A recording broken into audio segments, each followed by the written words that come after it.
y'all. I know I'm having issues over here with my live stuff, but we are live, y'all. So I have my client Deuce. This is Funky's Disposition. I am Trina Stoker, your host, and we are live with Deuce. So with Deuce, we're going to talk about Andropause, and he's going to give his experience and everything. So we are not physicians. We are just giving our experience. So you all just sit back, listen. Men, especially, I need you to listen to what he has to say. He has experience in this, and this is going to help you all a lot. So get ready for Deuce. And Deuce, you go ahead and introduce yourself. Hello, my name is Deuce, and I'm originally from Arkansas. I moved here from St. Louis after retiring, and so my stylist here, she asked me to talk with you all about my experience with Andropause. So I started getting this hot flashes probably in my late 40s, and I always heard that this was a woman thing. So my first thought was that it was had something to do with my blood sugar. But my blood sugar was normal. So when it first starts, it starts off with you getting like hot flashes, and then mine progressed to be what not only was hot flashes, but I started sweating real bad with it. So and it was coming frequently. See, and the only way I could get myself back uh, to a good body temperature was I would have to get on the ceiling fan or get with the air conditioner, or either walk out if it was cold outside, go outside to get cool down. So it doesn't come much like it used to, but let me tell you something, man. It's real, and it's not just a woman thing. You know, we may think that it's a woman thing, but it is a man thing too. You have nothing to be ashamed of. You just and the doctor really not going to give you anything for it. They just got to tell you, blow you off, and if they do give you the medication, my best solution was I would always have to sleep under a fan. Uh, Air conditioning got to be on. But it is a real thing. The hot flashes, the hives, the sweating. You know, you. I mean, it's overwhelming you sometimes because you can be laying down deep in the sleep and break out in the hot flashes. What? You could be standing out in the cold and break out in a hot flash, which is not normal for anyone else that's outside. They got a coat on and hear you sweating. They want to know what's going on with you. You're not stroking out on me, are you? No, these are just hot flashes coming, and going. And how do you control them?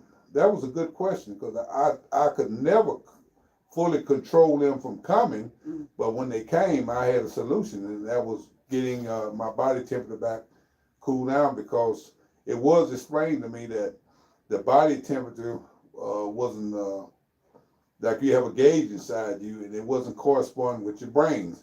So therefore, your body was like telling itself, you need, it was like it was over tempered, overheating and stuff. So my experience with it is, hey, it's real with men's just like women's. Wow.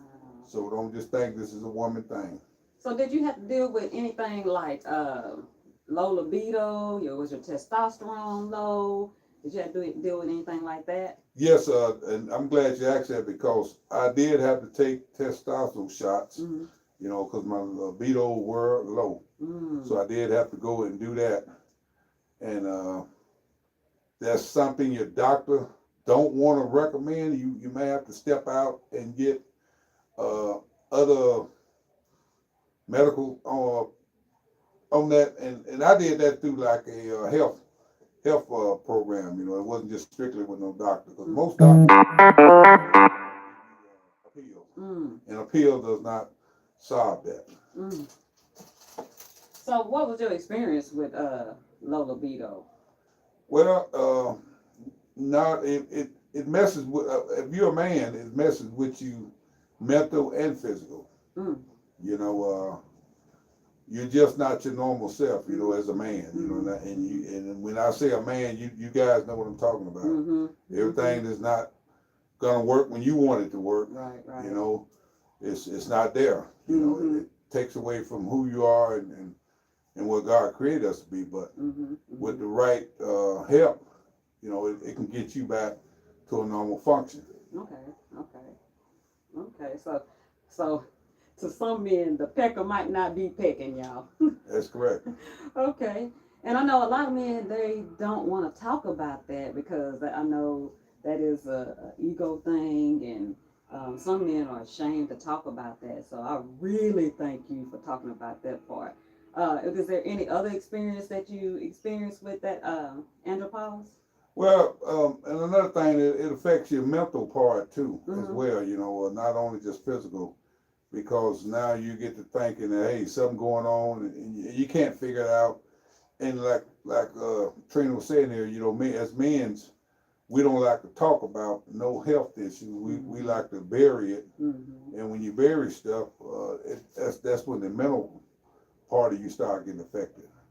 So my advice to you, don't be ashamed of it.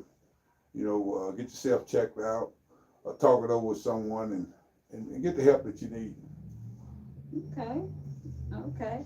So, is there anything else that you be able to offer to the men out there about andropause? I know you say get the help that you need. What advice do you have to the women dealing with men going through andropause? Well, just women, be patient with your significant other, Mm, and give them the support that they need. Don't uh, look down on them. Don't think they're strange, they're weird. You know, just give them the support and be there. Be that rib that you are, right. or be that queen that you are. Lift your king up. Yes. You know, share with him your experience with it. Mm-hmm. You know, because we all in this together. We all we got. Okay. So, is there if it got to a point where, let's say, a woman didn't understand what was going on, um, how would you say that a man need to tell a woman that? Well, first of all, you got to let that ego and that pride go. Mm-hmm. And if you're in a relationship, it shouldn't be anything that you be ashamed to talk about. Mm-hmm. You know, everything should be like an open book, as they say. Mm-hmm. So, you know, put that to the side. And it got to be someone you can trust that's not going to go out and put it all over in the newspaper, on the channel, Yeah. on the news, and you know, and that should be a private thing, you know, because it is personal Right. and Right. it can affect you if someone take and spread that the wrong way. Right. Yes. Yes, it is. Do you think that men should go to like therapy if it's like too much for them to bear, or do you think they just need to go into prayer, or what's your take on that? Well, both uh, is recommended. You know, prayer is first thing, and you're gonna always be led to who to go and have your therapy with. Okay. You know, and someone that's who you know is sound minded, not just know anyone, Right. because some people will have you out here in a worse shape than what you started with. So make Yes, sure indeed.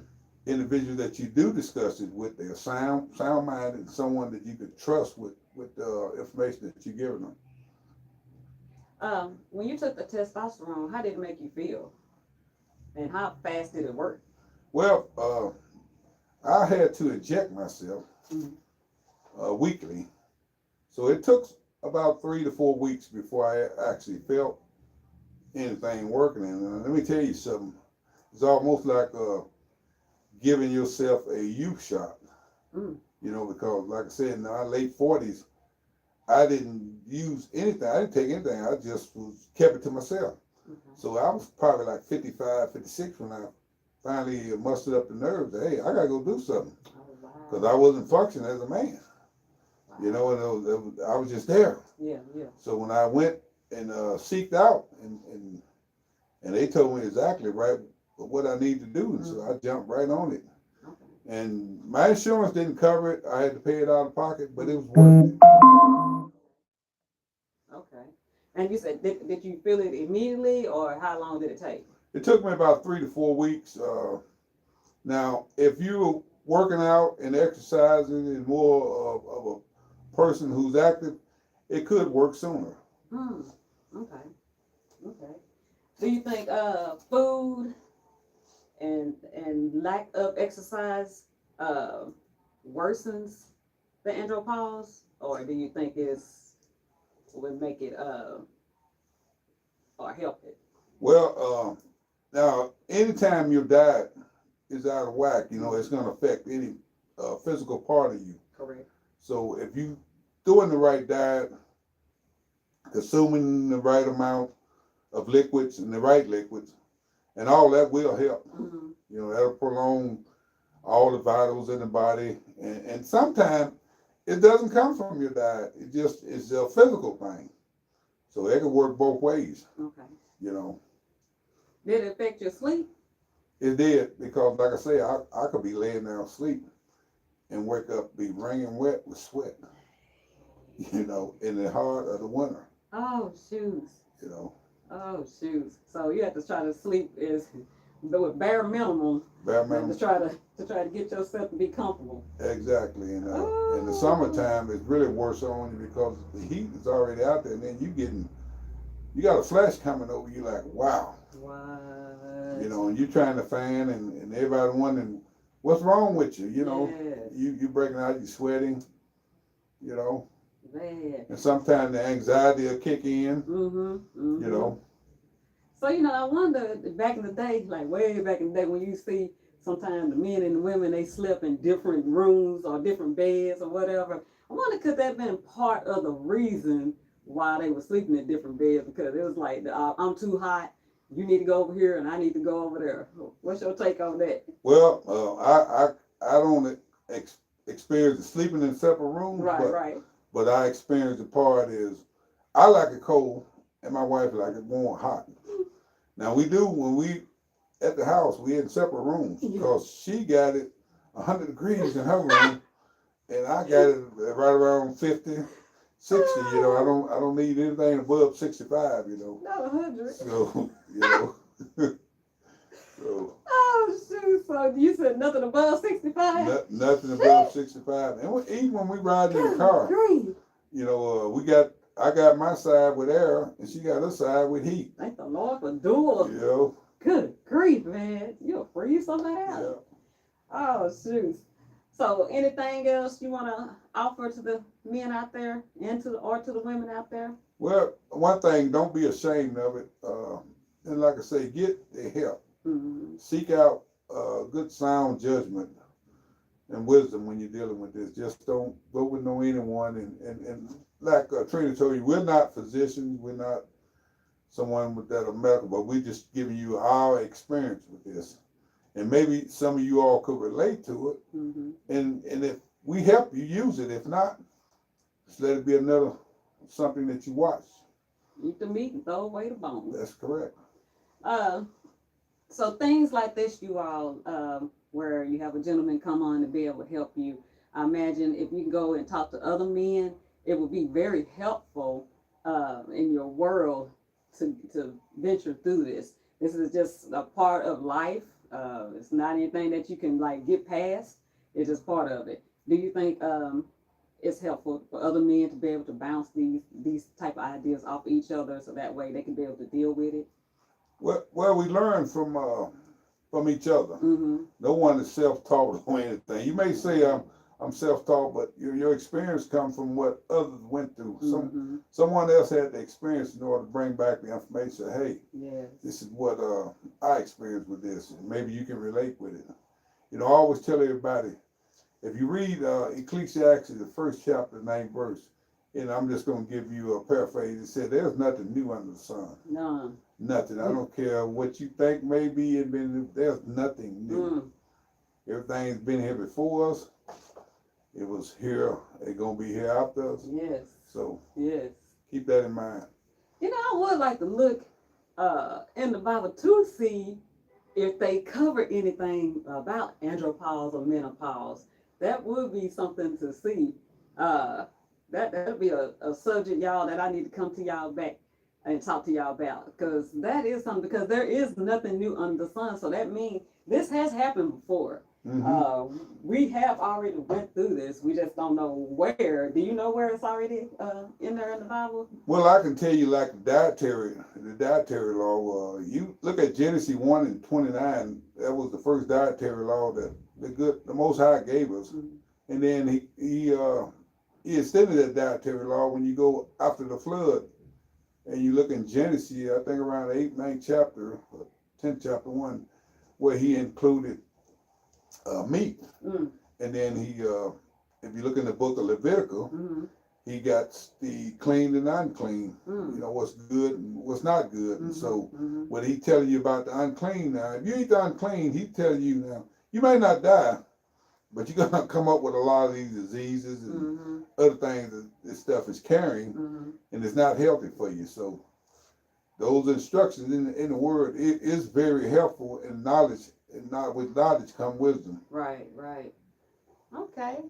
Well, Deuce, I'd like to thank you for coming in. Well, one, I thank you for coming in because you have to get this hair done. That's right. But two, I thank you for being on this show so the men out here can know that it is an actual thing and there are men that have went through it. Don't be ashamed. Get the help. Relate it to your partner so they can know what's going on. So, and other than that, one, as I always say, I thank God for giving me this platform.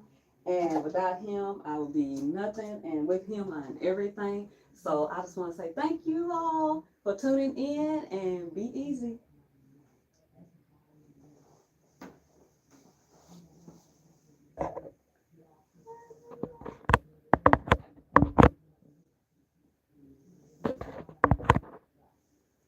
Oh my God.